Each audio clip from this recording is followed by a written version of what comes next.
Hello बच्चों, आज हम पढ़ने जा रहे हैं रासायनिक बलगतिकी का लेक्चर नंबर 7।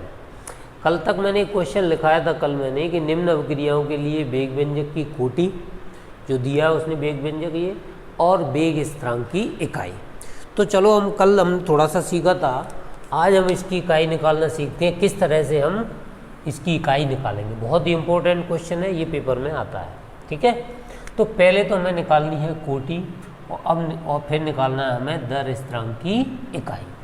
तो देखिए ये क्वेश्चन दिया हुआ है, ये मेन चीज़ हमारा ये वेग व्यंजक है, इसी से हमें निकालना है।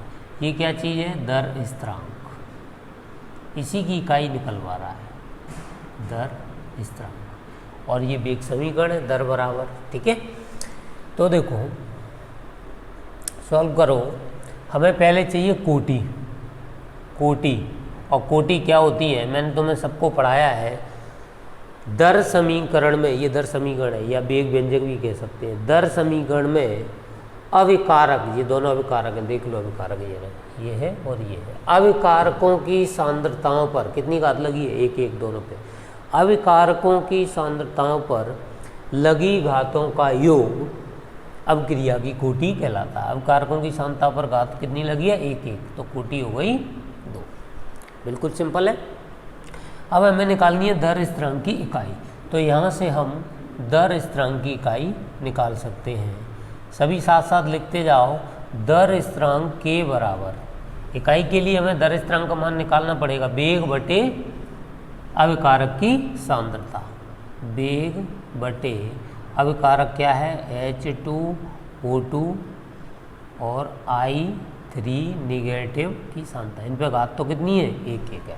इसको मत समझ जाना कि ये माइनस लगी तो इसमें माइनस घात हो जाएगी।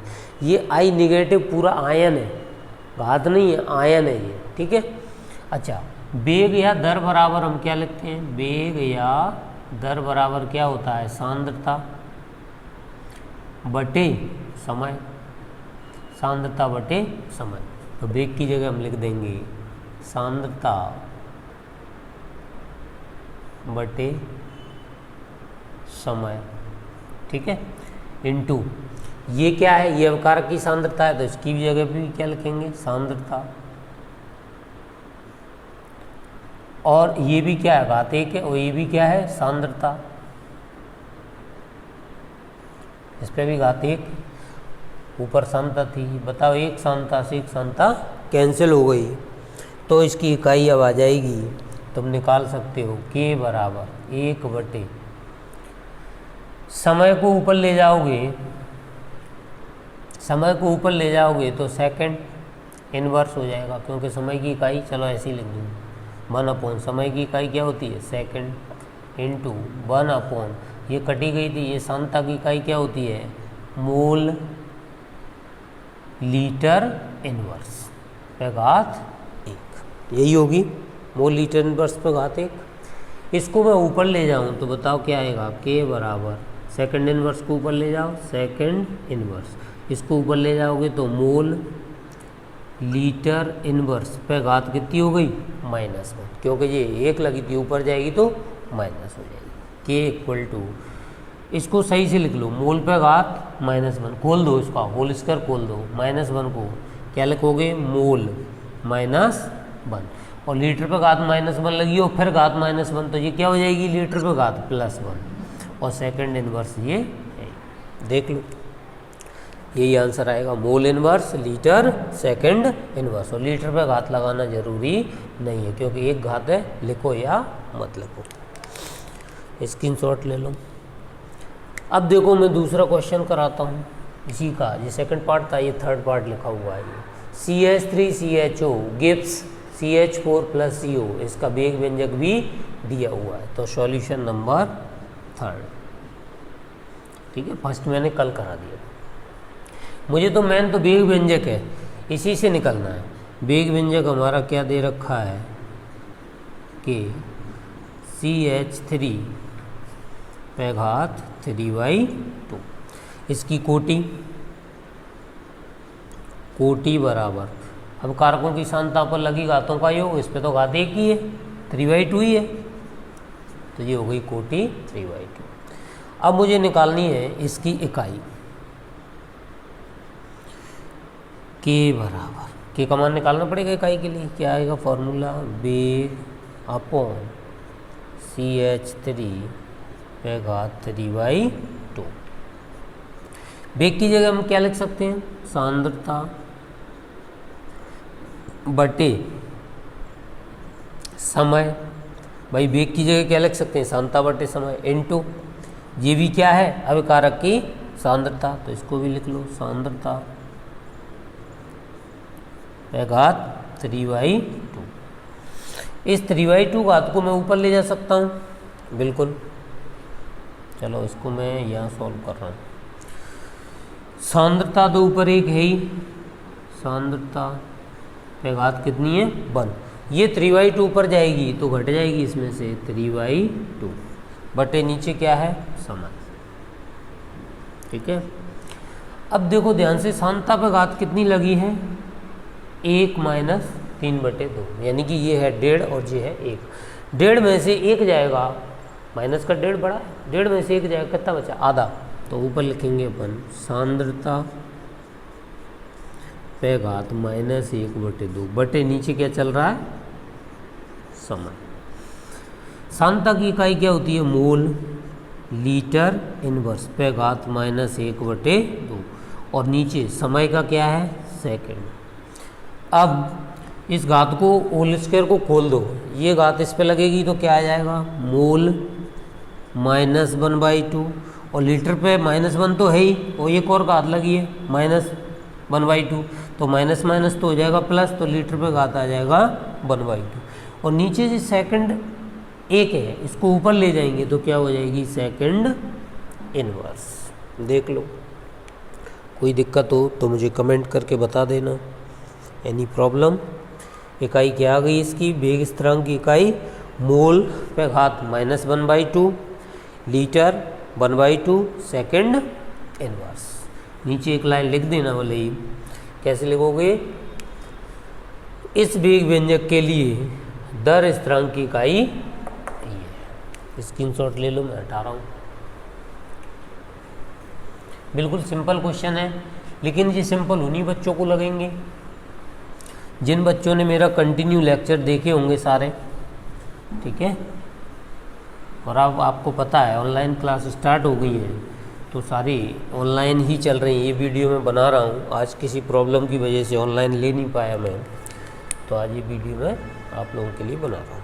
ठीक है, अब नेक्स्ट क्वेश्चन इसमें दिया है C2H5Cl और C2H4+HCl के लिए वेग व्यंजक। तो देखो इसको करते हैं फोर्थ सॉल्यूशन। मुझे तो वेग व्यंजक होना चाहिए, दर का जो समीकरण है वो पता होना चाहिए बस। लिखा है वेग इक्वल टू के C2H5Cl। इसकी कोटि कितनी होगी दिख रही है, घात कितनी है, कोटि क्या होती है, अवकारकों की सांद्रताओं पर लगी घातों का योग कोटि कहलाता है। तो कोटि बराबर आ गई 1। फिर अपन को निकालनी है इसकी इकाई, तो इकाई इसकी निकालो। कैसे, के का मान निकालना पड़ेगा, के बराबर वेग बटे C2H5Cl। वेग को हम कैसे लिख सकते हैं, सांद्रता बटे समय इनटू ये भी क्या है C2H5Cl की सांद्रता। इस कोष्टक का मतलब होता है सांद्रता, किसकी सांद्रता है, C2H5Cl की सांद्रता। तो इसको भी हम सांद्रता लिखेंगे, सांद्रता कोई की भी हो है तो सांद्रता।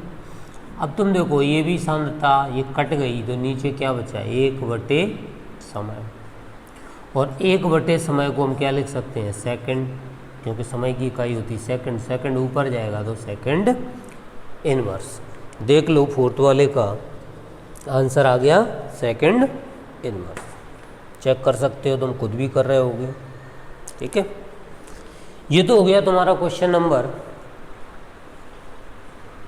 सेकंड। अब एक क्वेश्चन और है,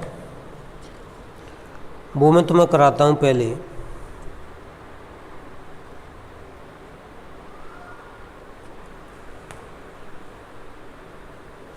फर्स्ट क्वेश्चन मैंने पिछले लेक्चर में करा दिया था, न्यूमेरिकल चल रहे हैं, इम्पोर्टेंट है।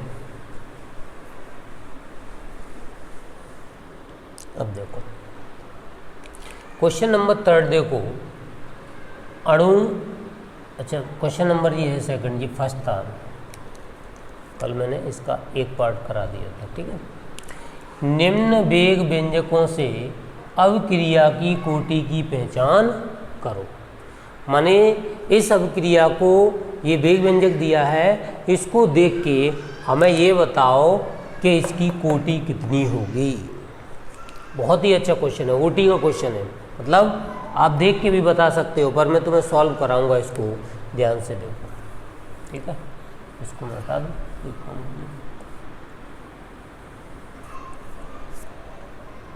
क्वेश्चन नंबर सेकंड का फर्स्ट पार्ट ये दिया है, k बराबर 2.3 into 10⁻⁻5 litre mole inverse second inverse. हम कैसे निकालेंगे इसको देख के, ये वेग व्यंजक दिया है, इससे हमें कोटि निकालनी है। आपने पढ़ा है वेग व्यंजक में अवकारकों की सांताओं पर लगी घातों का योग कोटि होता है, लेकिन इसमें अवकारक बेटा तुम्हें दिखाई नहीं दे रहे, कहाँ है अवकारक, कहाँ है घात, तो कैसे बताओगे कि ये कौन सी कोटि की अवक्रिया है। सोचो, ये हम बताएंगे, इसकी जो इकाई दे रखी है उससे हम बता देंगे, क्योंकि इकाई के अनुरूप ही क्या होती है कोटि, और कोटि से इकाई निकलती है। तुमने देखा होगा, कोटि पता हो तो इकाई हम निकाल सकते हैं, कोटि न पता हो तो दर स्थिरांक की इकाई हम नहीं बता सकते। तो हमें कोटि निकालने के लिए हमें कम से कम इकाई की हेल्प लेनी पड़ेगी, मतलब हमें हेल्प लेनी पड़ेगी इस इकाई की। तो ध्यान से देखो, एक तो मैं देखकर भी बता सकता हूँ कि ये इकाई कौन सी कोटि की अवक्रिया है, लेकिन फिर भी हम निकाल लेते हैं। देखो हमें इकाई दे रखी है, ये रही इकाई। इस इकाई को बराबर कर दो किसके, देखो किसके बराबर करना है। ये मान लो मैं तुमसे कहूँ कि n कोटि की कोई अवक्रिया है, मैं तुमसे ये कहूँ कि n कोटि की कोई अवक्रिया है, n कोटि की कोई अवक्रिया है, उसकी इकाई क्या होगी, n कोटि की अवक्रिया। तो देखो इस क्वेश्चन को करने के लिए आपको एक नोट पॉइंट की नोट पॉइंट की आवश्यकता होगी। वो नोट पॉइंट क्या है, मैं तुमसे कहूँ कि n कोटि की अवक्रिया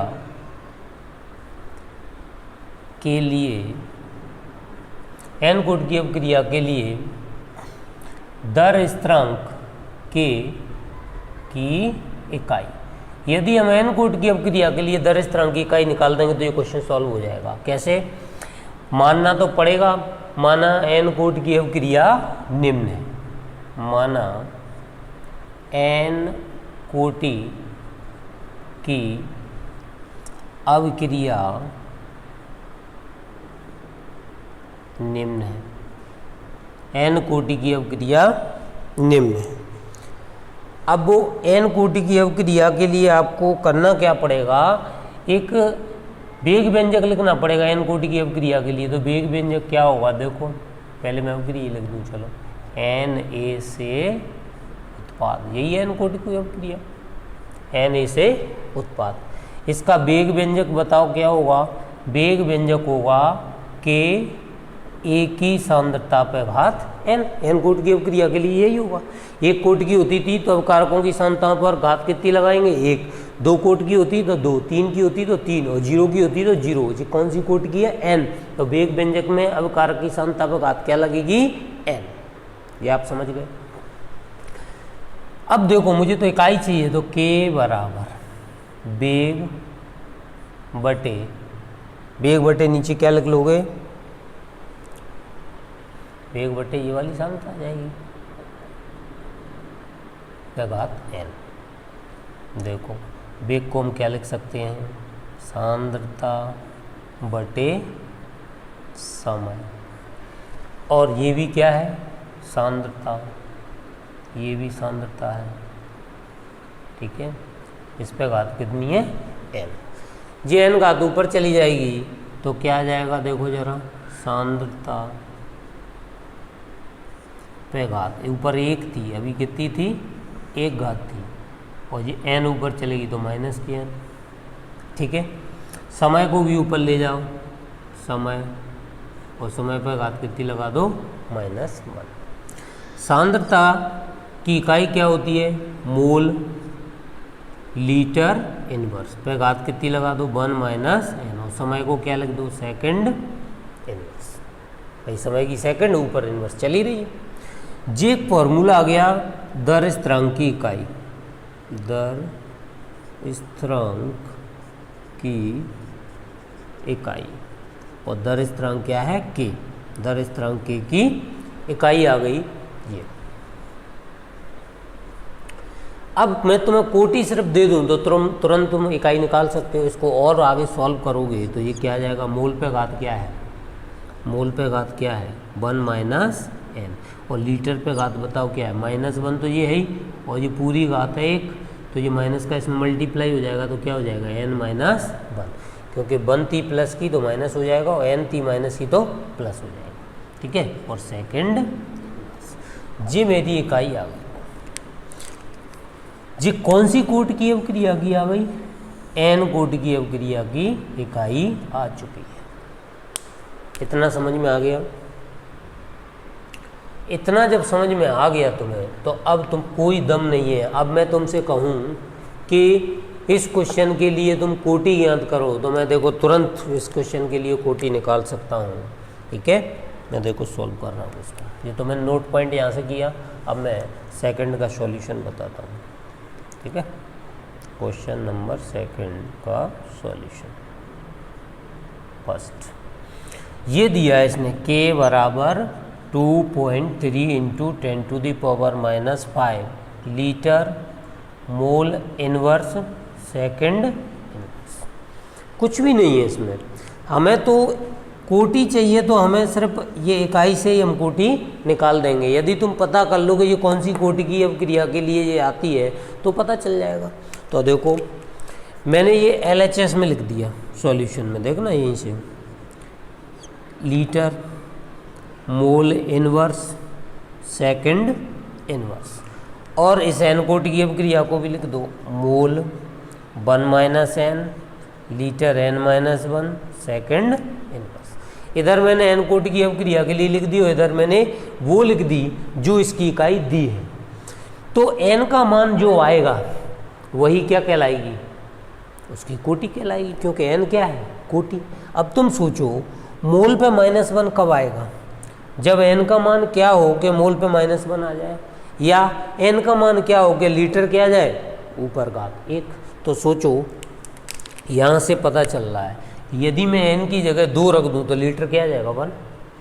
यदि n की जगह 2 रख दूँ तो देखो 1 - 2, तो कितनी बची मोल पे घात, -1, और सेकंड इनवर्स मैच कर ही रहा है। तो आप इससे निकाल सकते हो या लिख सकते हो कि यदि n बराबर में 2 रख दूँ तो ये दोनों इकाइयाँ क्या हो जाएंगी, बिल्कुल बराबर बराबर हो जाएंगी। तो आप नीचे लिख सकते हो कि इस वेग स्थिरांक की इकाई द्वितीय कोटि की अवक्रिया है, क्योंकि n बराबर 2 रख दिया तो ये दोनों बराबर हो जाएंगी। तो हम समझ गए, इसमें लिख देना एक लाइन कि इस वेग स्थिरांक की इकाई, वेग स्थिरांक की इकाई अवक्रिया के वेग स्थिरांक के समान है। यानी कि ये जो वेग स्थिरांक दिए इसकी इकाई अवक्रिया के वेग स्थिरांक के, मतलब n को द्वितीय कोटि की अवक्रिया के वेग स्थिरांक के बराबर है। इस वेग स्थिरांक की इकाई, कौन से वेग स्थिरांक की, इसकी इकाई द्वितीय कोटि की अभिक्रिया के वेग स्थिरांक के बराबर है। ये हमने कैसे पहचान लिया, इस वेग स्थिरांक की इकाई द्वितीय कोटि के लिए कैसे पहचान लिया हमने, ये दोनों बराबर बराबर लिख दी और हमने देखा इसको ध्यान से देखना पड़ेगा कि मूल पे घात n-1 है, वो इधर मूल पे घात क्या है -1 है। बताओ ये -1 कब आएगी, जब n बराबर क्या रख दोगे 2, -1 आ गई। सारी मैच करनी चाहिए। अच्छा लीटर पे घात कितनी है यहाँ पे 1, यहाँ मैं n की जगह क्या रखूँ, रखनी वही पड़ेगी 2, क्योंकि एक बार 2 रख दी तो पूरे में 2, यानी कि पूरे में 2 रख के आपने देखा, जैसे ही 2 रखा इसे मैच कर गई, इसका मतलब क्या हुआ कि अवक्रिया की कोटि कितनी हो गई 2। तो हमने नीचे एक लाइन लिख दी कि इस वाले वेग व्यंजक की इकाई द्वितीय कोटि की अवक्रिया के वेग व्यंजक के बराबर है। ये द्वितीय कोटि की अवक्रिया के वेग व्यंजक की इकाई है और जो उसने दे रखी थी, दोनों क्या हो गई बराबर हो गई। तो हम समझ गए कि ये दोनों इकाइयाँ द्वितीय कोटि की अवक्रिया के बराबर है। बोलो इतना समझ में आ गया। अब देखो मैं तुम्हें अगला इसी का दूसरा पार्ट तुम्हें दे रहा हूँ, तुम करके बताओ कि यदि मैंने k बराबर दिया है, ये सॉल्यूशन नंबर 2 है, k बराबर मैंने तुम्हें दे रखा है 3 × 10⁻⁻⁴ सेकंड इनवर्स, तो तुम मुझे बताओगे कि इस वेग व्यंजक के लिए कोटि क्या होगी। कोटि फाइंड करो, अवक्रिया की कोटि कितनी होगी। वैसे तो मुझे समझ में आ रहा है सेकंड इनवर्स बताओ किसकी आती है, प्रथम कोटि की अवक्रिया के लिए आती है कि नहीं, पर फिर भी तुम्हें विश्वास नहीं है तो तुम ऐसे लिख लो सेकंड इनवर्स बराबर क्या लिख लो, जो हमने अभी n कोटि की अवक्रिया के लिए जो फॉर्मूला बनाया है उसको लिख लो, मोल 1 - n और लीटर n-1 और सेकंड इनवर्स। मतलब ये सब कुछ हट जाए तो बताओ ये सब कुछ कैसे हटेगा, केवल सेकंड इनवर्स बचे। n बराबर में क्या रखूं कि सब कुछ हट जाए। देखो n बराबर यदि 1 रख दूं तो मोल पे घात 1 - 1 क्या हो जाएगी 0, और मोल पे घात 0 को मान क्या होता है 1 होता है, 1 होता है। ऐसे ही l पे घात n-1 है, यदि 1 रख दूं तो 0, तो देखो रख के देख लो सेकंड इनवर्स बराबर मोल n की जगह क्या रख दूं मैं 1 लीटर 1 और सेकंड इनवर्स। तो इधर भी देखो सेकंड इनवर्स, मोल पे घात कितनी बची 1 - 1 0 और लीटर पे घात भी 0, सेकंड इनवर्स। तो 0 तो क्या हो जाती है इकाई, 0 का मान क्या होता है, मोल पे घात 0 को मान आप सब जानते होंगे, किसी पे भी घात 0 लग जाए तो उसका मान क्या होता है 1 होता है। तो देखो सेकंड इनवर्स इसका 1 × 1 और इंटू ये सेकंड इनवर्स। बताओ ये दोनों बराबर कब आई, जब n बराबर क्या रखा मैंने 1। जैसे 1 रखा तो मैं समझ गया, लिख दूंगा इस वेग व्यंजक की इकाई प्रथम कोटि की अवक्रिया के बराबर है, क्योंकि मैंने प्रथम कोटि की अवक्रिया के लिए निकाल दिया, प्रथम कोटि की अवक्रिया के बराबर है, इसीलिए इसकी कोटि कितनी हो गई 1। तो ये तुम तभी कर पाए जब तुम्हें ये फॉर्मूला पता होगा। और फॉर्मूला कैसे बनता है, मान लो कोई n कोटि की अवक्रिया है, उसके लिए सीधे सीधे सॉल्व कर लो, या फिर याद रख लो मोल पे घात 1 - n, लीटर पे घात n-1, मोल पे घात 1 - n और लीटर पे घात n-1 और सेकंड इनवर्स तो होता ही है। सीधे फॉर्मूला याद करो। अब मैं तुम्हें दूंगा कोटि, और कोटि तुम्हें देते ही तुम्हें क्या निकालनी है सीधी इकाई, ठीक है, वेग व्यंजक नहीं देगा, वो कोटि दे सकता है, और कोटि से सीधी इकाई निकालना इस फॉर्मूले से तुम जानते हो। चलो जब तक कोशिश करो और क्वेश्चन करने की।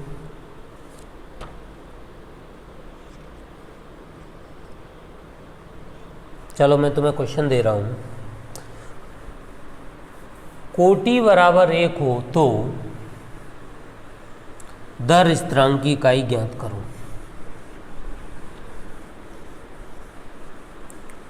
कोटि बराबर 1 हो तो दर स्थिरांक की इकाई ज्ञात करो।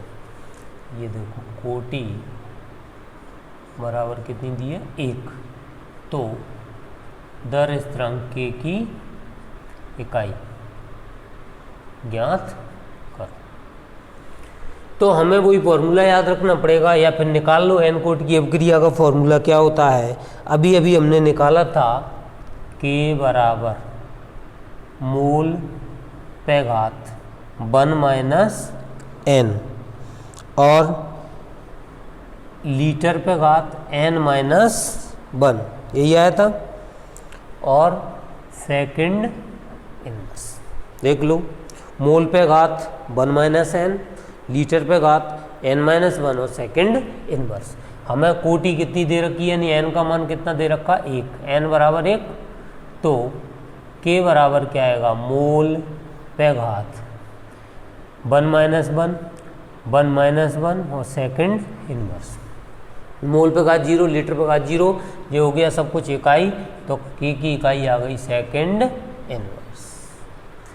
ये पहला हो गया। मैं मान लो दूसरा कहूँ कि कोटि बराबर 1/2, तो k की इकाई ज्ञात करो। इस क्वेश्चन को करके देखो, चेक करो कर पा रहे हो कि नहीं। सेम k बराबर मोल पे घात 1 माइनस एन और लीटर पे घात n माइनस 1। भूल मत जाना कि मोल को कर जाओ तो n माइनस 1 और लीटर को कर जाओ 1 माइनस 1 और पूरा क्वेश्चन ही गलत हो जाए। इसीलिए मेरे हिसाब से तो n कोटि की अवक्रिया मान के और तुरंत निकाल लेना, ठीक है। अब देखो n बराबर कितना दिया है इसमें, 1/2, क्योंकि कोटि क्या दी है 1/2, तो k बराबर आ जाएगा मोल पे घात 1 माइनस 1/2, लीटर पे घात 1/2 माइनस 1 और सेकंड इनवर्स। k बराबर मोल पे घात, देखो एक में से आधा गया तो कितना बचा, आधा बचा कि नहीं,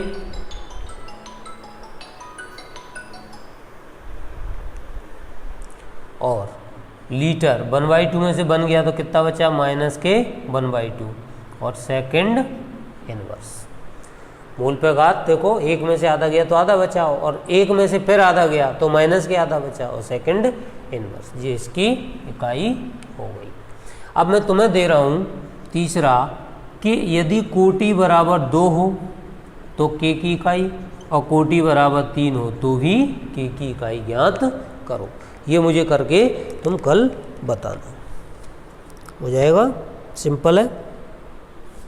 चलिए अब मैं आगे बढ़ता हूँ। एक क्वेश्चन है ये, देखो, अणु x का y में रूपांतरण द्वितीय कोटि की अवक्रिया के अनुरूप होता है। यदि x की सांद्रता 3 गुनी कर दी जाए तो y के निर्माण में वेग पर क्या प्रभाव पड़ेगा। बहुत ही अच्छा क्वेश्चन है और सिंपल भी है, बिल्कुल, ठीक है। चलो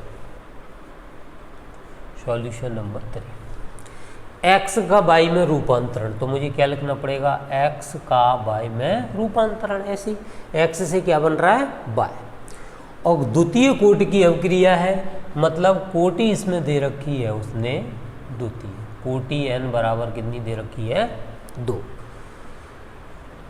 इसके अनुरूप यदि x की सांद्रता 3 गुनी और y की सांद्रता के निर्माण में वेग पर क्या प्रभाव पड़ेगा। यदि सांद्रता बढ़ाओगे तो वेग बढ़ेगा ही, पर कितना बढ़ेगा वो ये पूछ रहा है, ठीक है। फिर से पढ़ो, x का y में रूपांतरण हमने कर दिया, द्वितीय कोटि की अवक्रिया ये भी हमने कर दिया, लेकिन अब द्वितीय कोटि की अवक्रिया के लिए वेग व्यंजक कितना होगा, वो ये होगा, देखो, वेग बराबर, वेग को हम r से भी रिप्रेजेंट कर सकते हैं, कि x पे घात कितने लगेगी बताओ, एक मत लगा देना, कौन सी कोटि की अवक्रिया बोल रहा है ये, 2, तो इस पे घात कितनी लग जाएगी, 2 लग जाएगी। ये पहला वेग मान लो, इसको समीकरण 1। अब प्रश्नानुसार जैसे आप गणित में करते हो, प्रश्न पढ़ो आगे, यहाँ तक तो हमने कर लिया। यदि x की सांद्रता 3 गुनी कर दी जाए, माने इस x को कितना कर दो, 3x कर दो, x की सांद्रता 3 गुनी कर दी जाए तो y के निर्माण में वेग पर क्या प्रभाव पड़ेगा, माने R2 हमें ज्ञात करना है, वेग पर क्या प्रभाव पड़ेगा। x की सांद्रता 3 गुनी कर दी जाए तो y के निर्माण में, यानी y बनने में वेग कितना परिवर्तित हुआ, तो वही हमें निकालना है, ये R2 हो गई, ठीक है। अब देखो R2 निकालने के लिए हमें इसको सॉल्व करना पड़ेगा। 3 पे घात कितनी लगी है, 2, तो 3 त्रिका 9 के x पे घात 2। अब ध्यान से तुम देखोगे तो ये एक मान है, ये वाला ये कितना मान है, R1 का मान है, तो मैं यहाँ क्या लिख सकता हूँ, R2 बराबर 9, और इसकी जगह क्या लिख सकता हूँ, R1। बताओ सांद्र वेग पर क्या प्रभाव पड़ा। पहले वाले वेग से दूसरा वाला वेग कितना गुना है, 9 गुना ज़्यादा है। यही तो कह रहा है। x की सांद्रता 3 गुनी कर दी जाए तो y के निर्माण में वेग पर क्या प्रभाव पड़ेगा, तो आप लिख दोगे वेग 9 गुना हो जाएगा, नीचे भाषा लिख देना। अतः y के निर्माण में वेग 9 गुना हो जाएगा। क्लियर हो गया बिल्कुल, देख लो। अब आता है ये क्वेश्चन, स्क्रीनशॉट ले लो। बिल्कुल सिंपल सा ऐसे ही क्वेश्चन ये वाला है, ठीक है, बिल्कुल सिंपल। देखो, किसी अवक्रिया की सांद्रता 5 गुना बढ़ाने पर, सॉल्यूशन नंबर 4। कोई अवक्रिया है, उसने अवक्रिया का नाम भी नहीं बताया कि कौन सी है। कोई भी अवक्रिया, तो कोई भी है तो हम तो एन कोट की मान लो, क्योंकि हमें क्या पता कौन सी होगी, हम तो एन कोट की मान लेते हैं यदि कोई नहीं होगी। किसी अवक्रिया की सांद्रता 5 गुना, तो 5 गुना तो तब पहले एक अवक्रिया मानो, है ना, और इसका वेग व्यंजक निकालो। वेग बराबर क्या हो जाएगा, वेग बराबर k इंटू ए पे घात n। यही एक सामान्य है जिसकी कोटि हमने कितनी मान रखी है, n। यदि कोटि न दी हो तो हम मानेंगे n, न दी हो तो, ठीक है। ये समीकरण हो गया 1। अब आगे पढ़ो। अवक्रिया, किसी अवक्रिया की सांद्रता 5 गुना बढ़ाने पर, 5 गुना बढ़ाने पर अवक्रिया की दर 25 गुना हो जाती है, यानी कि प्रश्नानुसार।